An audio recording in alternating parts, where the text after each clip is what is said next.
सतगुरुदेव जी की जय। बंदी छोड़ सतगुरु रामपाल जी भगवान की जय।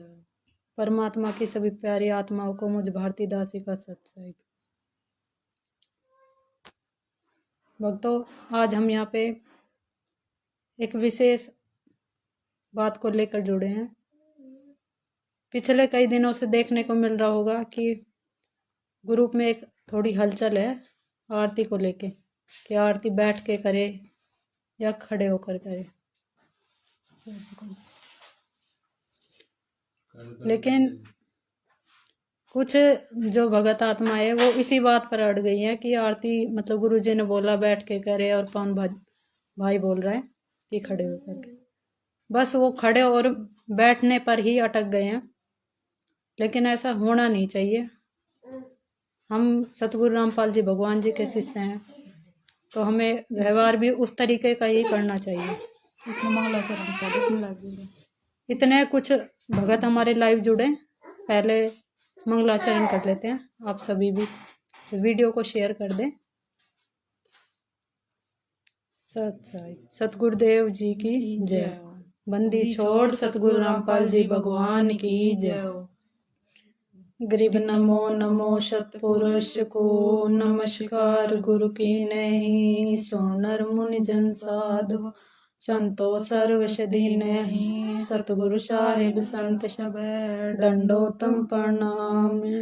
आगे पीछे मद हुए तिनको जा कुर्बान, नराकार निर्विषाम काल जाल भय भंज, निर्लेपम निज निर्गुणम अकल अनुव्य शून्य दुनम, सोहम सुरति समाप्तम सकल समाना नीरत, उजल हिरंबर हरदम बेपरवाह है था है, वार पार नहीं मध्य तम गरीब जो सुमरे सिद्ध होई, गणनायक गलता ना करो अनुग्रह सोई, पारस पद परवाना आदि गणेश मनाओ, गणनायक देवन देवा चरण कमल लो लाऊं, आदि अंत करु सेवा परम शक्ति संगीतम, रिद्धि सिद्धि दाता सोई अवगत गुण अतीतम, सत्य पुरुष निर्मोही जगदम्बा जगदीशम, मंगल रूप मुरारी तन मन अर्पु शीशम, भक्ति मुक्ति भंडारी सुनर मुनि जन ध्यावे, ब्रह्मा विष्णु महेशा शेष सहंस मुख गावे, पूजय आदि गणेशा इंद्र कुबेर शरीखा, वरुण धर्म राय ध्यावे, सुमरथ जीवन जी का मन इच्छा फल पावे, 33 कोटि अधारा ध्यावे सहंस 88, उतरे बहु जल पारा कट है यम की फांसी, 33 कोटि अधारा ध्यावे सहंस 88, उतरे बहु जल पारा कट है यम की फांसी। सत साई बंदी छोड़ सतगुरु रामपाल जी भगवान की जय। बंदी छोड़ सतगुरु रामपाल जी भगवान की जय। बंदी छोड़ सतगुरु रामपाल जी भगवान की जय। सत साई। सत साई सभी भगत भाइयों को। देखो, जैसे अभी हमने बताया कि ऐसा होना नहीं चाहिए जैसा हो रहा है संगत में।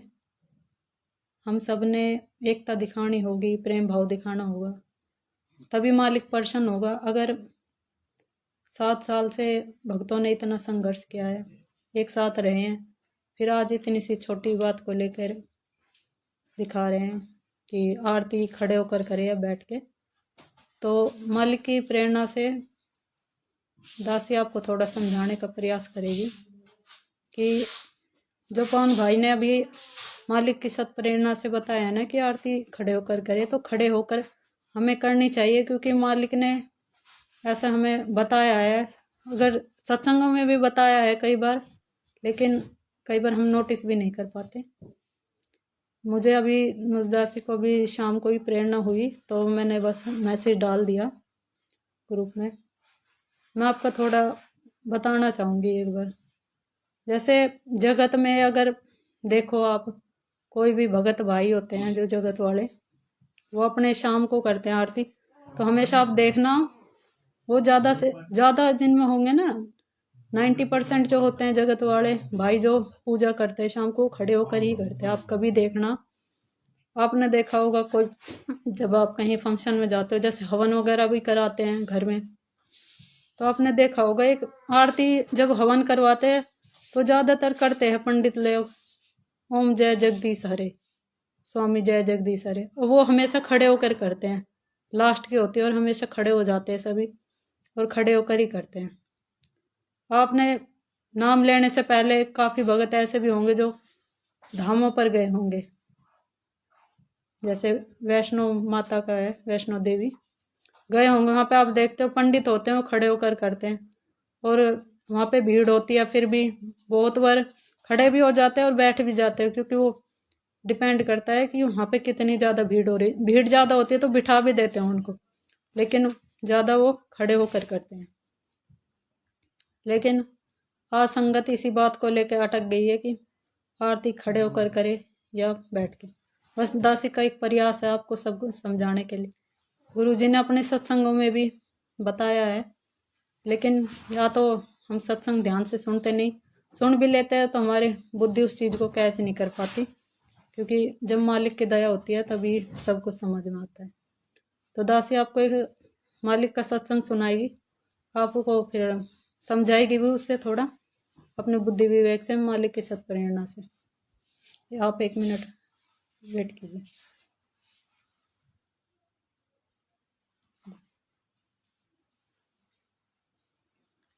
आप सभी ये सत्संग एक बार ध्यान से सुनना, मालिक की प्रेरणा से, फिर हम बताएंगे आपको।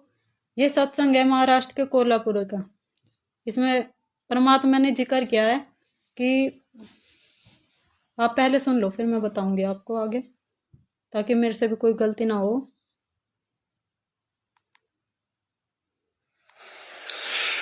अभी चौथा दिन है। एक जो आपने पहले आपको बताया था कि कोल्हापुर के अंदर एक भक्त है हमारे, पूरा परिवार परमात्मा का नाम लिए हुए है, तो उसमें पीछे आपको बताया था कि वो पूरा परिवार उपदेश लिए हुए हमारा, और वो एक सीडी बना रखी है, दास ने सीडी, वीडियो सीडी में भर रखा है, नित्यनेम सुबह का। तो वो वीडियो सीडी लगा करके और टीवी में चला करके पूरा परिवार सत्संग सुबह का नित्यनेम किया करता है। तो वो बता रहे थे कि हम शाम जब पिछले 8 श्लोक रह जाते हैं, गैबी ख्याल विशाल सतगुरु अचल दिगंबर धीर है, भक्ति हेत आन काया धरे आए अवगत सत कबीर है। तो वो जब शुरू होता है हम खड़े हो जाते हैं और आदर सत्कार से ये सोचते हैं कबीर परमात्मा सतलोक से आते हैं तभी जीवों का कल्याण करते हैं। कहते हैं हम इतना सुन ही रहे थे, उसी समय इस दास का जो रमे उसमें टीवी पर जो सीडी में चल रहा था ये चलचित्र, उसके ऊपर कबीर परमात्मा का चेहरा आकर के स्थापित हो गया। सत साहिब सभी को, आपने ये सत्संग ध्यान से सुना होगा। परमात्मा इसमें क्या संकेत कर रहे हैं, ये बता रहे कि जहां से आरती स्टार्ट होती है, गैबी ख्याल विशाल सतगुरु अचले दिगंबर धीर है, यहाँ से मतलब लास्ट के 8 जो श्लोक होते हैं वो चलते हैं। तो मालिक यहाँ पे समझाना चाह रहे कि वो खड़े होकर करते थे और परमात्मा ने उसको मतलब हामी भरी है कि हाँ हमने ऐसा ही करना है, क्योंकि जो हम पहले जिसको कबीर की फोटो मानते थे वो गुरु जी की फोटो में लग गई थी आके। लेकिन अब कोई भगत ये कहेगा कि ये तो सिर्फ उन 8 श्लोकों के लिए था, बाकी पूरी आरती थी वो हमने मतलब बैठ के करनी है। लेकिन नहीं, परमात्मा ने ये क्यों बताया ऐसा। परमात्मा एक सत्संग में बताते हैं कि सत्संग में हर तरीके के भगत आते हैं। वो ऐसे भगत भी आते हैं जो पहली बार ये सत्संग सुनने आए हो, और ऐसे भी आते हैं जिन्हें 10 साल भी हो गए होंगे, और 8 साल भी हो गए होंगे, 7 भी हो गए होंगे। उस हिसाब से जो भगत होता है वो अपनी श्रेणी का ज्ञान कैच कर लेता है। जैसे जो नया भगत होगा उसको लगेगा कि पूरी आरती बैठ के ही करनी है और 8 श्लोक है उनमें खड़ा होना है, लेकिन वो प्राइमरी सतर का है। तो भगत जी प्राइमरी स्तर का उसको मतलब उसका ज्ञान है तो वो उतना ही कैच कर पाता है। लेकिन जो एक पुराना भगत होगा ना, उसकी आस्था परमात्मा में थोड़ी ज़्यादा होगी, थोड़ी क्यों बहुत ज़्यादा होगी, क्योंकि वो पुराना भगत होता है तो ज्ञान को अच्छे से समझ चुका होता है। अब आपने बहुत सारे सत्संग सुन रखे होंगे, लेकिन आपने नामदेव जी की कथा सुनी होगी आपने। उसमें परमात्मा बताते हैं कि नामदेव जी जा रहे होते हैं और उस टाइम जो बड़े बड़े पंडित होते हैं वो आरती कर रहे होते हैं मंदिर में, और नामदेव जी उनके बीच में घुस जाते हैं। तो परमात्मा ने सत्संग में बता रखा है कि परमात्मा का एक भी शब्द मतलब बिना मतलब के नहीं बोला गया, सबका कुछ ना कुछ अपना मतलब है। तो उसमें क्या बताया परमात्मा ने कि नामदेव जी उन सब के बीच होकर खड़े होकर आरती करने लगते हैं। मतलब खड़े होकर नामदेव जी ने आरती की, और वो क्योंकि उनके हाथ में घंटियां नहीं होती तो अपने जूतों से दोनों जूतों को बजाने लगते हैं आपस में और खड़े होकर आरती करें। मैं आपको ये सत्संग सुनाऊंगी अभी। लेकिन हम क्या है, ध्यान से सत्संग सुनते नहीं, और एक एक बात पे कई बार ऐसा भी होता है कि 15 मिनट का सत्संग है तो हमारा शायद 5 मिनट ही ध्यान रहे, क्योंकि परमात्मा बताते हैं काल का जोर बहुत ज़्यादा है। तो दासी भी पहले नहीं सत्संग ध्यान से सुनती थी, लेकिन मालिक ने प्रेरणा करी तो सुना, फिर देखा भी, अब मैंने फिर दोबारा सुना, तब आपको बता रही हूँ। अब अभी मैं आपको वो सत्संग भी सुनाऊंगी। तो मालिक उसमें यही इशारा कर रहे हैं कि हमने खड़े होकर आरती करनी है। और आज जो भगत समाज है वो ज़्यादा भक्ति भाव वाला है, ज़्यादा भक्ति भाव वाला है पहले से, क्योंकि मालिक ने बताया ना, जो पेशेंट होता है पहले डॉक्टर उसकी ज़्यादा केयर करता है। शायद हम वही बीमार थे, हम ज़्यादा रोगी थे, हमारे पाप घने थे, इसलिए परमात्मा ने थोड़ी जल्दी शरण में ले लिया। और जो आज 2014 के बाद आ रहे हैं वो थोड़ी ज़्यादा अच्छी पुण्यकर्मी आत्मा है, इसलिए बाद में आ रही है और ज्ञान को अच्छे से समझ भी रही है, मर्यादा को ज़्यादा फॉलो कर रही हैं। और जो पुराने भगत है वो तो मैनेजमेंट के पीछे ही लग रहे हैं, परमात्मा के आदेशों को फॉलो करेंगे, लेकिन हम तो सत्संग रूपी आदेशों को मानते हैं। अभी हमसे भी थोड़ी बहुत गलती हुई, लेकिन परमात्मा ने समय रहते संभाल लिया। अभी हम आपको वो नामदेव वाला सत्संग सुना देते पहले, ताकि आपको भी थोड़ा और विश्वास हो जाए। सत्संग अपनी महिमा को स्वयं स्थापित करके कुछ समय के लिए चले जाते। इसलिए प्रभु वहां आए हुए थे। नामदेव जी ने परमात्मा से उपदेश लिया। तो ये क्या करता था, मालिक जल्दी से ये दूसरा मंत्र नहीं देते थे। नामदेव जी ओम मंत्र जाप करते थे, प्रभु ने वही उसको मंत्र दे दिया और कहा गुरु बिन मोक्ष नहीं होता। जो मंत्र तुम जाप करते हो ये भी गुरु के बिना काम नहीं करता, पूर्ण गुरु हो। नामदेव जी एक दिन एक मंदिर के पास से गुजर रहे थे और मंदिर में पंडित लोग आरती कर रहे थे, घंटियां बजा रहे थे। अब नामदेव जी इतने आत्म विभोर हो गए, क्योंकि पुण्य आत्मा थी, भगवान की महिमा की जहां चर्चा थी, तो आत्म विभोर हो गए। हाथ में घंटी तो थी को ना, जूती निकाल ली, क्योंकि मंदिर में जाते हैं तो जूते निकालते हैं। निकालते ही उसने उसको बजाना, ऐसे पीटना शुरू कर दिया ताली की तरह, घंटियों की तरह। और ऐसे घंटी बजाते बजाते उन पंडितों के बीच में चले गए और भगवान के मंदिर के आगे खड़े हो गए। उन पंडित जो 10-12 खड़े थे 20, उनमें चीरते हुए और मंदिर के सामने जा खड़े हुए ऐसे करने लगे। तो उन्होंने देखा पंडितों ने कि ये छोटी जाति का और हाथ में जूते लेकर ठाकुर जी के मंदिर में आ गया, इसने तो भट्ठा बैठा दिया। नामदेव जी की पकड़ के बाजू और मंदिर के पीछे पटक दिया कि तने धर्म भ्रष्ट कर दिया हमारा। और वो पड़े पड़े भी वहां पर ऐसे। सत साहिब सभी को आपने सुन लिया होगा कि परमात्मा क्या कह रहे हैं। नामदेव जी ने खड़े होकर आरती की, वो हमें संकेत देते हैं, क्योंकि अब परमात्मा ये नहीं कहेंगे तुम खड़े होकर करो या बैठ। और अभी हाल ही में जो कबीर सागर का वो जो बता रखा है ना, पेज नंबर मेरे को ध्यान नहीं है, 593, उसकी फोटो बहुत ज़्यादा शेयर की जा रही है। मैंने कई भक्तों को समझाया भी फ़ोन करके, कईयों से बात हुई, तो उनके समझाने की कोशिश की दासी ने। उसमें पवन भाई ने भी एक ऑडियो निकाल के समझाया कि उसमें लिख रहा है कि बैठ के आरती करनी चाहिए। तो सभी ने ये चीज़ नोटिस की, लेकिन ये किसी ने नोटिस नहीं किया कि उसमें ये भी लिख रहा है कि हम चलते चलते भी आरती कर सकते हैं। तो चलते खड़े होकर या बैठ के हैं, ये बताओ आप पहले। तो खड़े होकर पहले भगत अपने मतलब की ही चीज़ निकालेगा, परमात्मा के मतलब के बाद में निकालता है। तो परमात्मा के मतलब की तो परमात्मा ज़्यादा खुश हमसे तभी होगा जब हम खड़े होकर आरती करेंगे। हमने मालिक को खुश करना, कैसे करना वो हमने देखना है। मालिक अब ज़्यादा नहीं बताएंगे, बहुत कुछ बता दिया। अब वो हमने साध संगतियों के द्वारा ऐसे लाइव जुड़ के एक दूसरे को समझाना है। और ये परीक्षा का टाइम है, 7 साल थे, सब साथ थे संगत, और लेकिन बस इतनी सी छोटी सी बात के ऊपर आज विवाद छिड़ गया एकदम। मतलब बहुत से बोल अभी हालांकि 10-15 दिन पहले ही भगत जी ने जब बोला कि भक्ति बोध हाथ में लेकर करनी है, तो कई भक्तों ने ऑब्जेक्शन भी उठाया था कि भगत जी सत्संग में गुरु जी ने बता रखे कि सत्संग हम मोबाइल से भी कर सकते हैं, लेकिन हमें ध्यान होना चाहिए कि गुरु जी क्या बोल रहे हैं। पर लेकिन उसका क्या मतलब था? वही था कि सत्संग में हर तरीके के भगत आते हैं। जो प्राइमरी स्तर के जो भगत होते हैं, मतलब नए होते हैं भगत, उनके लिए बताया कि वो कभी कभी कर सकते हैं। लेकिन नए भगत जो होते हैं वो हमेशा अपने घर जाएंगे तो हमेशा बैठ के ही आरती करते हैं। लेकिन जब वो पुराने भक्तों से मिलता है तो फिर उसी रंग में रंग जाता है कि वो फोन से आरती करने लग जाता है। हम भी हमेशा भक्ति बोध लेके ही आरती करते हैं, जब से नाम लिया 2013 से ही।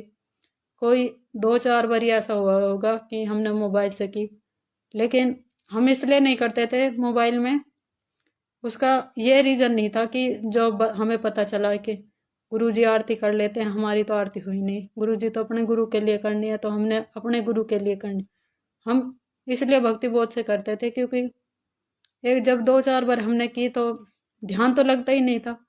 मान लो आटा गूंद रहे तो आटा ही गूंदते रह जाते थे, आरती भी खत्म हो जाती थी, पता नहीं लगता था, फिर होती थी कि आरती हुई नहीं। तो इसलिए हम हमेशा भक्ति बोध में लेके आरती करते थे। अब खड़े होकर आरती करते हैं मालिक की दया से, हमारे मन में ऐसा कोई प्रश्न नहीं उठा। अच्छा लगा भगत जी ने बताया कि खड़े होकर आरती करनी है, तो और ज़्यादा खुशी हुई थी कि मालिक चलो थोड़े ज़्यादा प्रसन्न होंगे, टाइम से होगी आरती भी। खड़े होकर करते हैं हम भी डेली, आप भी डेली करो खड़े होकर। हम आपको फोटो दिखाएंगे जो भी 593 नंबर पेज की जो वायरल हो रही है ना, ज़्यादा शेयर की जा रही है आजकल ग्रुपों पर, तो आप वो देखे एक बार, मैं पढ़ के बता दूंगी आपको। उसमें बताया भक्ति बोध हाथ में लेकर भी कर सकते हैं, अगर याद है तो चलते फिरते पार्क में भी कर सकते हैं, सैर सपाटे के दौरान। तो हम चल के कर रहे हैं, या फिर मतलब वो भी तो हम खड़े होकर ही तो चलते हैं ना, बैठ के तो नहीं चलते। तो खड़े होकर, लेकिन जो बीमार है या कोई और प्रॉब्लम है वो तो बैठ के कर सकते, लेट के भी कर सकते। लेकिन जो जवान है भगत भाई, फिजिकली ठीक है, तो उनको खड़े होकर करना चाहिए। मालिक ज़्यादा, हमने मालिक को ज़्यादा खुश करना है। मालिक ज़्यादा खुश होएगा तो हमारे ऊपर ज़्यादा दया बख्शेगा, ज़्यादा भक्ति कराएगा। अब देख लो, हम मालिक किसी एक का नहीं है, तो हम कोशिश करें कि मालिक का ध्यान हमारी तरफ ज़्यादा है, तो परमात्मा को कैसे खुश करे। आज भोग लगाते हैं, कोई भगत 1 महीने में लगाएगा और कोई डेली लगाएगा, तो आप अनुमान लगाओ परमात्मा किससे ज़्यादा खुश होएगा, डेली लगाने वाले से या महीने में लगाने वाले। हो जाएगा महीने में लगाने वाले से भी, लेकिन उसके भाव भी देखेगा। जो डेली लगा रहे उसके भी भाव देखेगा, तो परमात्मा खुश तो हो जाएगा। लेकिन ज़्यादा उससे खुश होएगा जो डेली लगाता है और सच्चे मन से लगाता है, उसके भाव होते हैं। लेकिन खुश दोनों से रहेंगे, लेकिन कृपा का पात्र वो ज़्यादा बनेगा जो डेली लगाता है।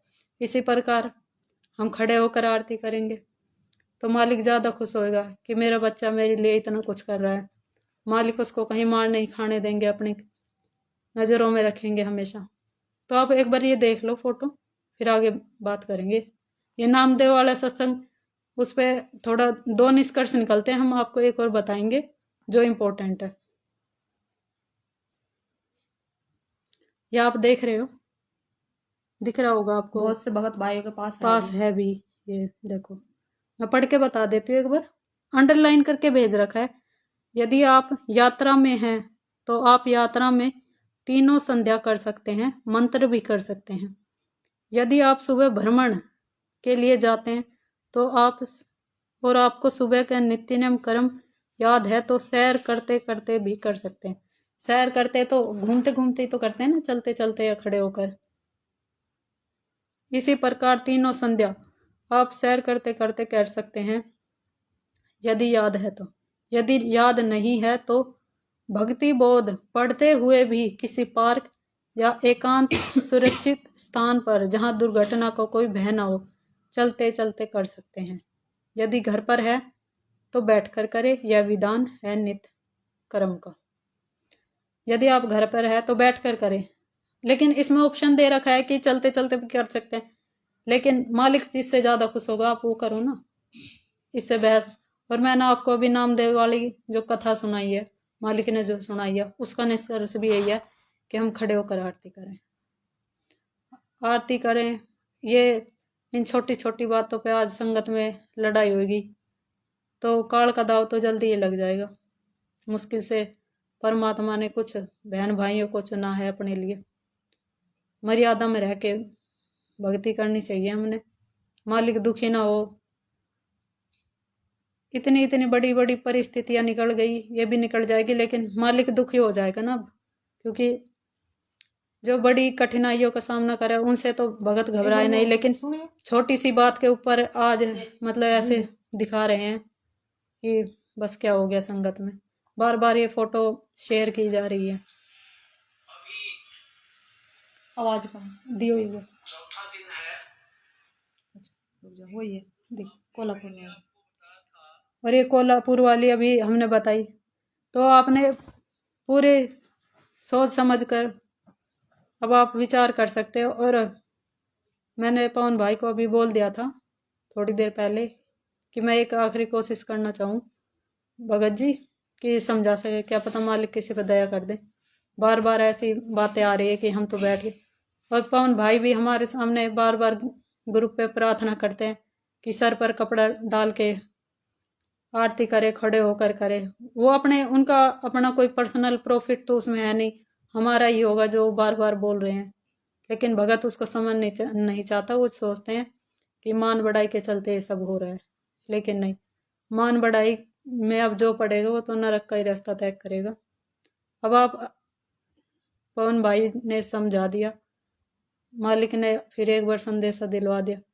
अब आपकी मर्जी है, शायद इसके बाद पवन भाई भी इस बारे में कोई बात नहीं करेंगे, क्योंकि मैंने उनको बोला था अभी मैसेज करके कि भाई मैं एक बार लाइव आके इस चीज़ पे बात करना चाहती हूँ। तो उन्होंने भी बोला था कि हाँ आप आओ, फिर देख लो। अब आप दासी ने सत्संग के माध्यम से आपको बता दिया। और एक और बात देखो, छोटी छोटी बातों के लेके आप मालिक से ना प्रार्थना किया करो। बहुत से भगत होते हैं, भगत जी जुकाम हो गया तो दंडवत कर दिया कि मालिक जुकाम हो गया, ठीक, बुखार हो गया तो हो गया। इसके ऊपर भी आपको ये नामदेव वाला सत्संग हम सुनाएंगे अभी। मालिक छोटी छोटी बीमारियों को ठीक तो कर देगा, लेकिन भगत को कति छोटा बच्चा बन के नहीं रहना है, बहुत मजबूत बनना है काल के लोग में। अगर हम आज पशु योनि में होते तो मालिक की शरण में नहीं होते तो प्रार्थना हम करते तो कब ठीक होते, जब हमारे संस्कार अच्छे होते। लेकिन आज मालिक की भक्ति करते तो मालिक अपने कोटे से लाभ दे देता है और हम ठीक भी हो जाते हैं जल्दी। तो थोड़ा सहन शक्ति करने की कोशिश करें। परमात्मा कहते हैं ना, दुख में सुमरण ज्यादा होता है क्योंकि परमात्मा याद आता है, और सुख में सुमरण नहीं होता। कहते दुख में सुमरण सभी करे, सुख में करे ना कोई, जो सुख में सुमरण करे तो दुख का है कोई। और इसके ऊपर अभी ये नामदेव वाला सत्संग आप आगे सुनिए, फिर हम आपको और बताएंगे। अभी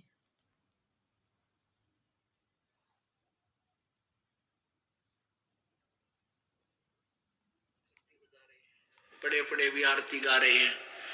तो मंदिर का मुंह परमात्मा ने उस नामदेव की तरफ कर दिया, और वो पांडे पीछे पिछले काने घंटी पीटे नहीं खड़े।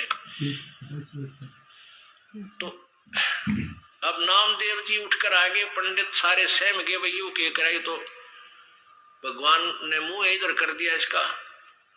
अब नामदेव जी आ गए। नामदेव जी अपनी इस करिश्मे को बताने के और रंका बंका के घर गए। रंका बंका की एक संतान इकलौती पुत्री थी वंका। बंका उनकी मां थी उसकी। रंका और बंका कहीं किसी भक्त के वहां अपना कोई सत्संग था, वहां गए हुए थे और वो लड़की घर पे थी। तो वो लड़की क्या कर रही थी, एक पट्टी तैयार कर रही थी। एक पट्टी बनावे थी, जैसे देसी जड़ी बूटियों को हल्दी उल्दी तेल ला के घी जाते बना के। तो नामदेव ने पूछा, बहन ये क्या कर रही है तू? वो रंका बंका की लड़की बोली, रे नामदेव तेरे ते बहुत बार कह लिया भाई, तू मानता गति नहीं। भगवान को दुखी मत करया कर गणा, तू परमात्मा को तंग ना किया कर। नामदेव कहने लगा, मैंने क्या दुखी कर दिया कि गुरुदेव को आप बहुत तंग करते हो, आप कहीं जाकर के पंगा पा लेते हो और गुरुजी ने फिर तुम्हारे लिए वहां जाना पड़ता है। अब गुरुजी के हाथा के चोट लाग रही है। परमेश्वर आए हुए थे, कहते गुरुजी के हाथ छुल गए जब तेरा मंदिर घुमाया था। भाई तू मान जा, ना दुखी करया करे। अब नामदेव तो सोच रहा था मन ने घुमा दिया, क्योंकि जहां मैं शब्द है वहां भगवान नहीं। क्योंकि जीव जीव है, चाहे ईश्वरीय शक्ति कितनी संग्रह कर ले। सत्साहिब सभी परमात्मा ने अभी सत्संग में क्या बताया, नामदेव को लगा कि मंदिर मैंने घुमा दिया, लेकिन वो घुमाया था परमात्मा ने। लेकिन बंका पट्टी तैयार कर रही थी जब नामदेव घर पहुंचे अपने बंका के मतलब रंका बंका वो उनके माता पिता थे, लड़की का नाम था वंका। वंका पट्टी तैयार कर रही थी, तब वो क्या बोलती है नामदेव को कि तू मालिक को ज्यादा दुखी करता है, तू बार बार परेशान कर देता है। मालिक के हाथ छिल गए। क्यों छिल गए? क्योंकि मालिक ने उसकी चोट अपने सिर ले ली थी। और आज हर भगत जो छोटी छोटी बातों पे मालिक से प्रार्थना करते हैं कि मालिक पेट में दर्द हो गया और सिर में दर्द हो गया, ठीक कर दो। मालिक ठीक कर देते हैं, लेकिन वो दर्द मालिक के सिर चढ़ जाएगा। और मालिक आज सतगुरु रूप में है, मतलब एक मनुष्य की लीला कर रहे हैं, तो मालिक को भी वो दर्द होगा, ऐसी बात नहीं है कि नहीं होगा। तो इतनी छोटी छोटी बातों पे लेके मालिक से प्रार्थना ना किया करो। जब ये लगता है कि हम अब बिल्कुल सहन नहीं कर सकते, दाता आप फिर भी सुमरण करो, क्योंकि मालिक ने बताया ना, थोड़ी देर सुमरण करोगे तो कोई भी कितनी ही बड़ी आफत क्यों ना हो टल जाएगी। दासी ने कई बार ये नुस्खा आजमाया, मतलब सुमरण करके देखा है ऐसा। तो मालिक को ऐसे बार बार परेशान ना किया करो। मैं भी नहीं करती ऐसे, क्योंकि जब से मैंने सत्संग सुना है। ये मेरी बहन पीछे बैठी है, इसका भी एक बार हाथ जल गया था थोड़ा सा ही, तो इसने भी ऐसे अनजाने में ये बोल रही थी, तो बोल दिया, ये मालिक आप तो बोलते कि नाम ले ले तो आदमी के जैसे आता है ना, ये रक्षा मंत्र में आता है दोपहर के आरती में, जहर अग्नि तन निकट, कि अग्नि तो हमें जला भी नहीं सकती। और ये पूरी बना रही थी भोग के लिए, तो उंगली जल गई हल्की सी, इसके वो तुरंत दर्द हो गया था ठीक। लेकिन इसने वही वाणी बोली थी कि जहर अग्नि तक निकट ना आवे, आपकी वाणी में आता है, और मेरी उंगली जल गई।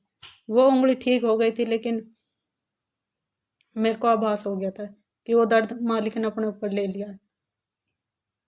इसलिए मैंने इसको, मम्मी ने भी बोला कि इतनी छोटी बातों पे ऐसा ना करनी चाहिए प्रार्थना, क्योंकि मालिक वो अपने ऊपर ले लेता है। अब हमारी वजह से परमात्मा यहाँ आते हैं हमें बचाने के लिए काल लोक में, कि हम सतलोक चल जाए। पहली बात, हम खुद से जाना भी नहीं चाहते, मालिक ज्ञान देते हैं, हम खूब विरोध करते हैं जी जान से। 600 साल पहले आए, खूब दिखाया हुआ, पत्थरों से मारा, जलाने की भी कोशिश करी, क्या क्या नहीं किया।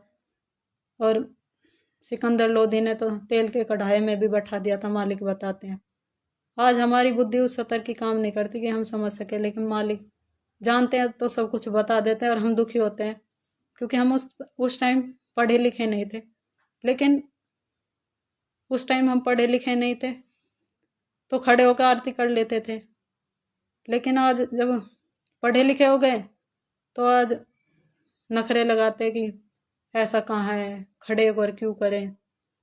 क्योंकि शिक्षा के गुरु जी ने बताया लाभ भी है और हानि भी है। हम सत्संग समझ सकते हैं कि परमात्मा क्यों बोल रहे हैं, इसका प्रमाण कहाँ है। इसलिए परमात्मा ने शिक्षा दी है, लेकिन शिक्षा का कुछ ज्यादा ही गलत यूज करते हैं लोग।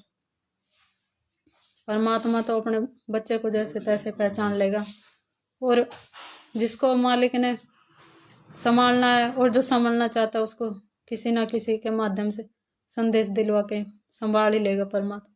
लेकिन परमात्मा उसको संभालता है जो संभालना चाहता है, क्योंकि पहली परमात्मा कहते हैं जो तू चल एक कदम तो मैं चालू कदम 60।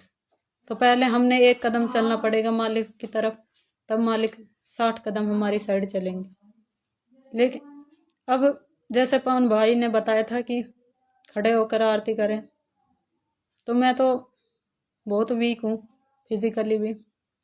तो पहले बहुत मोटी थी, मैं कॉलेज जाती हूँ तो कई बार चक्कर भी आ जाते हैं अगर सीट वगैरह नहीं मिलती।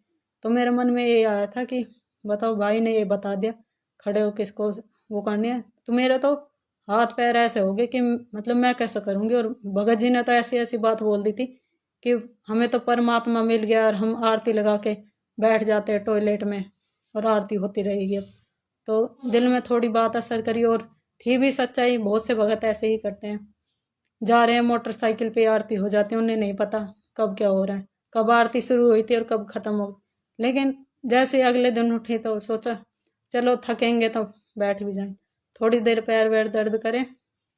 पैर दर्द किए, मंगलाचर हुआ, जैसे मंगलाचरण करते हैं सुबह सुबह नित्य नियम का, फिर उसके बाद आता है मंत्र, इतने ही पैर दर्द करे।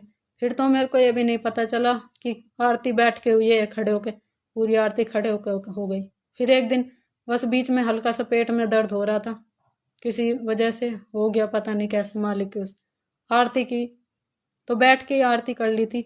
आरती उठ के थोड़ी देर बाद ही पता भी नहीं चला दोपहर की आरती का टाइम हुआ, तब तक पेट में दर्द बिल्कुल भी नहीं था मालिक की दया से। फिर खड़े होकर करी, और अब डेली आरती हम खड़े होकर ही करते हैं, कोई दिक्कत नहीं है मालिक की दया से। क्योंकि पहले हमने भी मालिक की तरफ अपना कदम बढ़ाया कि मालिक खड़े होकर आरती करेंगे, तो मालिक भी हिम्मत देता है थोड़ी बहुत, तो थोड़ी बहुत नहीं वही देता है सारी, वरना हम कुछ नहीं कर सकते इस काल के लोक में। दासी कल पहली बारी लाइव आई थी तो मेरे को नहीं पता चला कब आधा घंटा हो गया, और भगत जी बोल रहे थे कि पहले अपने ऐसा कोई गलत शब्द ना निकल जाए मुंह से, तो अपने थोड़ा देख लिया करो अपने तैयारी के साथ। दासी कल संध्या आरती कर रही थी, आरती करते करते बीच में आरती खत्म होने वाली थी, संध्या आरती, तो ये जब जब भूल पड़े, पुस्तक मैंने पहले पढ़ रखी थी, लगभग 1 साल हो गया। उसी दिन पहली बार और आखिरी बार पढ़ी थी और कल ही हाथ लगाया था, तो देखा ऐसे ही दिमाग में एकदम आ गई वो पुस्तक कहाँ है, कि उसमें नियम गलत दे रखे हैं, और वही पेज मैंने पढ़ा, आज तक दूसरा पेज पढ़ा भी नहीं है, लास्ट वाला वो भी ऐसे खोल के देख ली थी।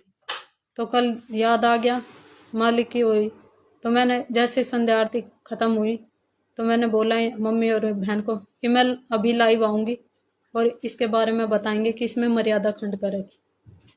मैं दासी ने कोई प्रैक्टिस नहीं की कि मुझे क्या बोलना है, बस मालिक ने बुलवा दिया।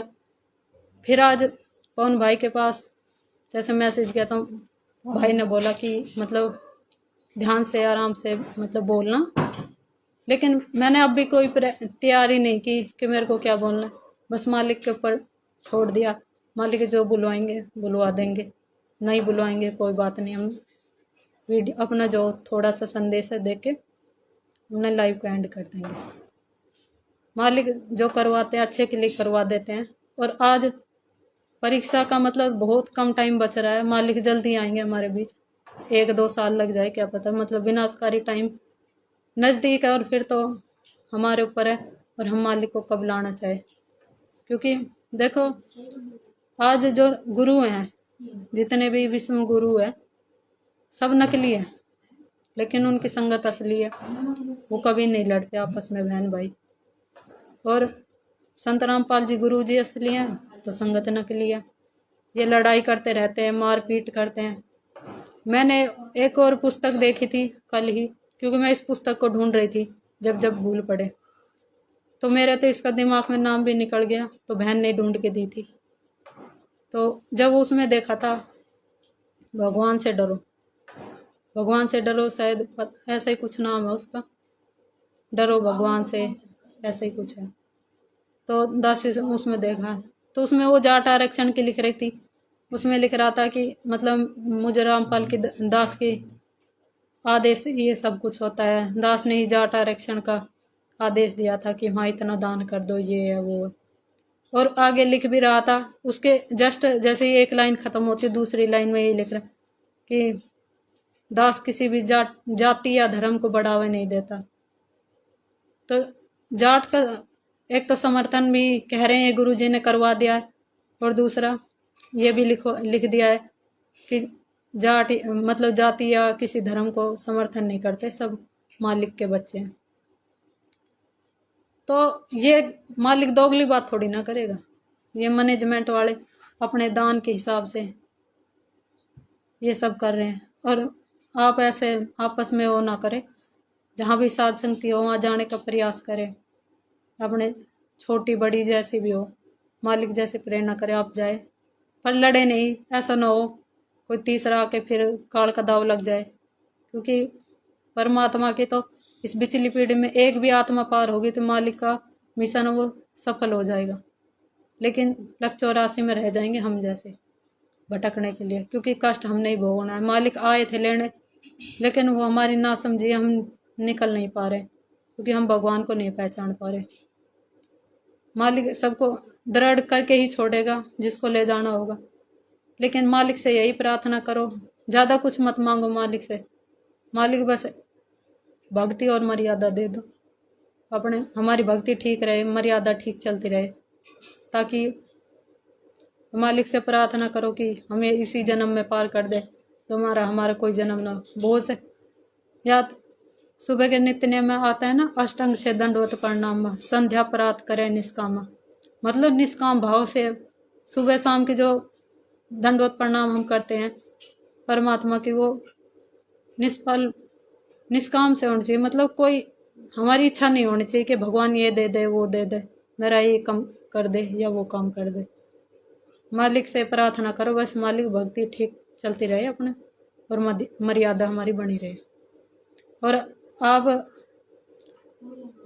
दासी का सभी से प्रार्थना है कि अब संगत में ऐसा नहीं होना चाहिए कि कोई अब जैसे लाइव खत्म हो फिर कोई बोले कि ये तो पवन की सपोर्ट कर रही है, आरती बैठ के करनी है खड़े होने। अब इस पे शायद दोबारा चर्चा करने की ज़रूरत नहीं होगी।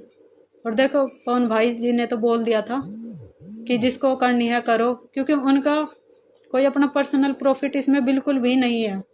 अगर मालिक को आप प्रसन्न करोगे तो मालिक आपको ज़्यादा लाभ देगा, आपकी भक्ति ज़्यादा बढ़ेगी। लेकिन पवन भगत जी का इसमें क्या फ़ायदा। हमें शुक्रगुजार होना चाहिए मालिक का और पवन भाई जी का भी, कि वो एक तरह से हमारा मार्गदर्शन कर रहे हैं मालिक की दया से। लेकिन आज संगत उल्टा ही उन्हें मतलब अपराधी ठहरा देती है, कई बार देखा है मैंने, उल्टा सीधा बोल भी देती है। लेकिन विकार है, चलो कोई बात नहीं, मालिक से समय याचना क्या करो। भाई भी देखो कई बार जब भी कोई बात होती है हमारे लिए होती है, लेकिन भाई सबसे ज़्यादा दुखी होता है मालिक की दया से, क्योंकि मालिक ने उनको हमारे लिए छोड़ रखा है। और हमारा पैसा थोड़ी नहीं लग रहे जो हम उन पर रोब जमा सकते हैं। आपको कोई बात अच्छी लगती है तो आप उसको ग्रहण कर लो, वरना छोड़ दो पीछे। सत्संग से मेल खाती दिखती है या अपने फायदे की लगती है भक्ति मार्ग में, तो उसको ग्रहण कर लो तुरंत। परमात्मा ने बताया ना, अगर जगत का आदमी भी कोई दो अच्छी बातें बता रहा हो तो उसको निसंकोच ग्रहण कर लेना चाहिए, उससे कुछ सीखना चाहिए। और ये तो हमारे भगत भाई हैं, फिर भी आप समझने का प्रयास करें मालिक की दया से। और मालिक ने 2-3 अभी प्रमाण दिखा के आपको बता दिया कि आरती खड़े होकर करनी है। ये कोल्हापुर की जो वीडियो आपने देखी है अभी, सत्संग था परमात्मा का, इसमें परमात्मा ने सीधा स्पष्ट समर्थन किया है कि खड़े होकर आरती करने। अब गया भी ख्याल से, लेकिन इसमें यहाँ से था। उस पे क्या है, मालिक ये थोड़ी ना बोलेंगे बेटा तुम पूरी आरती खड़े होकर कर लो, वो तो हमने अपनी बुद्धि विचार करने है बुद्धि से। परमात्मा ने सद्बुद्धि दे रखी है, अपनी कृपा बना रखी है। अगर हम थोड़ेंगे सोचेंगे विचार नहीं करेंगे तो परमात्मा भी कहाँ से कुछ करेगा। अगर आप थोड़ा सा सोचने की कोशिश करें कि परमात्मा, अगर आपको अब भी समझ में नहीं आ रहे तो मालिक से प्रार्थना करें, मालिक सही मार्गदर्शन करो कैसे क्या करना, मालिक जरूर करेंगे। जैसे भाई ने बताया ना, आप एक बार मालिक से सच्चे दिल से प्रार्थना तो करो कि मेरे इस शंका का समाधान करना मालिक, तो मालिक जरूर करेंगे। तो आपने भी ऐसे ही करना है। अगर वैसे तो अब समझ में आना चाहिए, क्योंकि भाई ने बहुत समझा दिया, दासी ने भी आपको अभी 2-3 सत्संग के माध्यम से बता दिया नामदेव वाले, और बस दासी ज़्यादा कुछ नहीं कहेगी, मालिक की दया रही, जितना बोल सकी बोल दिया। अब आपने देखना अपने भक्ति, और बाकी परमात्मा को ही प्रेरणा करेंगे तो दोबारा लाइव जरूर आएंगे कभी फिर से। लेकिन फिर से दासी एक बार यही कहना चाहती, हर छोटी बात के लिए मालिक को ना परेशान किया करो।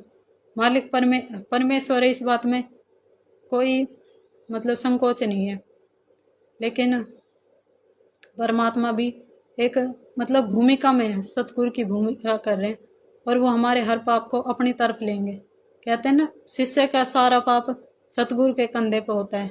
क्योंकि नकलियों के लिए क्या बताया, जो नकली गुरु है आज पूरी देश दुनिया में, कहते हैं कि जब तक गुरु पार नहीं होता तब तक शिष्य पार नहीं हो सकता। क्यों नहीं हो सकता? क्योंकि गुरु के कंधों पर पूरे जो उसके भगत समाज होता है उसका बोझ पाप आ जाता है, और काल गुरु को इतने जल्दी पार नहीं होने देता, क्योंकि और उसको मान बढ़ाई में फंसाए रखेगा कैसे ना कैसे करके। लेकिन परमात्मा सतलोक से खुद चल कर आते हैं, वो तो पूरी सृष्टि का भार संभाल ले, तो हमारी चंद भक्तों की पाप तो दूर कर देते हैं। परमात्मा जब सतगुरु रूप में होते हैं तो हमारी ज़्यादा सहायता करते हैं, और जब परमात्मा रहते हैं तो हमारे जो पुण्य होते हैं उनके हिसाब से हमारे सहायता करते हैं। अब जैसे द्रौपदी का उदाहरण है, तो वो श्री कृष्ण की मतलब शिष्या थी, तो परमात्मा ने पहले उससे चीर का दान लिया, तब उसका चीर बढ़ाया। और एक बार दुर्वासा ऋषि पहुंच गए द्रौपदी के कुटिया पे कि 88,000 ऋषि को लेके श्राप देने के लिए, तो भी वहाँ परमात्मा पहुंच गए, और द्रौपदी का वो एक पत्ता ही खाया था पानी में घोल के, तो उन सबका पेट भर दिया। परमात्मा वहाँ परमात्मा की भूमिका में थे, सतगुरु के में नहीं। लेकिन आज सतगुरु के में है तो हमें मतलब प्रार्थना करने की भी ज़रूरत नहीं है, परमात्मा एडवांस में बहुत कुछ कर देता है। एक वाणी आती है ना, निर्गुण सरगुण एक है, दूजा ब्रह्म विकार, निर्गुण साई बाप है, सरगुण संत विचार। इसका मतलब क्या है? जब परमात्मा निर्गुण रूप है, मतलब परमात्मा सतलोक में है, तो निर्गुण रूप में मतलब हमारे किए की फल हमें दे सकता है, जितना हमने कर्म किया उतना ही देगा। लेकिन जब सतगुरु रूप में परमात्मा आता है तो उससे कहीं ज़्यादा अपरंपार हमें देगा, जितनी हमें ज़रूरत होगी उतना देगा, हमारे किए से ज़्यादा देगा। इसका ये मतलब है वाणी का। इसलिए परमात्मा ने जो सतगुरु रूप की महिमा वो ज़्यादा गाई है, तभी तो कहते हैं गुरु बड़े गोविंद से, क्योंकि गुरु रूप में परमात्मा सर्व काज कर देता है जो एक भगत के लिए जरूरी है। परमात्मा को सतगुरु रूप में ही सारे काम सफल कर देता है, क्योंकि उनके कुछ अपने विधान है परमेश्वर को लेके, इसलिए वो परमेश्वर रूप में जो कार्य नहीं कर सकते वो सतगुरु रूप में करते हैं आके, और सतगुरु रूप में हमें पार करेंगे। क्योंकि परमात्मा हमें भक्ति करने का अवसर दे रहे हैं, अपनी कृपा दृष्टि से ही दे रहे हैं, क्योंकि हमारी औकात नहीं है काल जाड़ में रह के कुछ भी कर सके। और आप सभी से प्रार्थना है मालिक की अच्छे से भक्ति करें, मालिक को दुखी होने का बिल्कुल मौका न दे और भोग लगाए, क्योंकि आगे का समय विनाशकारी बताया जा रहा है। आजकल न्यूज़ भी ऐसी आती हैं, युद्ध बिल्कुल कहरे कगार पे हैं, कभी भी हो सकता है। तो युद्ध समय विनाशकारी चल ही रहा है वैसे तो, लेकिन अभी वो टाइम नहीं है कि जब सबकी धड़कनें बढ़ जाएंगी एकदम। मालिक लेकिन अपने बच्चों की फिर भी रक्षा करेंगे। तो वो हमने इस काबिल बनना पड़ेगा कि मालिक हमारी रक्षा करे। मैनेजमेंट वाले बहुत हैं मालिक का दिल दुखाने के लिए। अब हम बस कुछ चंद भगत हैं जो सत्सेवक हैं, भूमिका में है, मालिक के हर आदेश को पालन कर रहे हैं। कई बार विकार हावी हो जाते हैं इंसान के ऊपर, तो मालिक से प्रार्थना करें कि मालिक कहते हैं नहीं अभी भक्ति से ही होंगे, तो डेली अपने चरणामृत ले। मालिक की दया से जब भी आप तीनों समय की आरती करें, मालिक का प्रसाद और चरणामृत ले। चरणामृत कहते हैं ना, वो तो हमारे मोक्ष में लाभदायक है, ये हमारे विकार भी शांत करता है। लेकिन चरणामृत को चरणामृत समझकर ही ले। अगर पानी समझ के लोगे तो कोई ये सोचे कि ये कहाँ चरणामृत है, क्योंकि विश्वास के ऊपर है, विश्वास की कमी हो जाती है। तो आप अपने घर में बोतल भर के रख सकते हैं, दरबार में रखो। जब भी भोग लगाओ या आरती करो, बोतल का ढक्कन खोल दो या ना भी खोलो, मालिक अपनी शब्द शक्ति उसमें प्रवेश कर देगा। वो साधारण पानी नहीं रहेगा, चरणामृत बन जाएगा। वो हमारे मोक्ष में हमारे विकारों को शांत करेगा। जो हमारे बुद्धि में कुविचार आते हैं उन सबको धीरे धीरे नाश कर देगा। तो अचानक कोई ये सोचे कि एक बार में सब कुछ हो जाएगा, तो सब कुछ धीरे धीरे ही होता है भक्ति मार्ग में। धीरे धीरे रे मना धीरे सब कुछ होए, माली सींचे सो गढ़ समय फलाए, समय आए फल हुए। तो सब कुछ होएगा, धीरे धीरे होएगा। मालिक देख रहा है, मालिक हमें भी देख रहा है, हमारे भाव को देख रहा है आज। और हमें किसी के भगत के बोलने से कंपेयर नहीं करना चाहिए कि आज ये भगत बहुत बढ़िया बोल गए, तो सब में कमी है आज। और मालिक का जब तक इस लोक में रहेंगे कमी रहेगी, कोई पूरा नहीं हो सकता। मालिक ले जाएंगे तो मानसरोवर पर जाकर ही हमारी कुछ कमियां वहाँ निकलेंगी, तभी आत्मा शुद्ध होके सतलोक जाएगी। तो अपने आप को इतना तैयार कर लो कि जब मालिक आए तो मालिक से आंखें मिला ले। और वीडियो को अपना शेयर कर दें, लाइक भी ज़रूर करें अगर अच्छी लगी हो तो। अब दासी विश्राम चाहती है। सत साई। बंदी छोड़ सतगुरु रामपाल जी भगवान की जय हो। बंदी छोड़ सतगुरु रामपाल जी भगवान की जय हो। बंदी छोड़ सतगुरु रामपाल जी भगवान की जय हो। सत साई।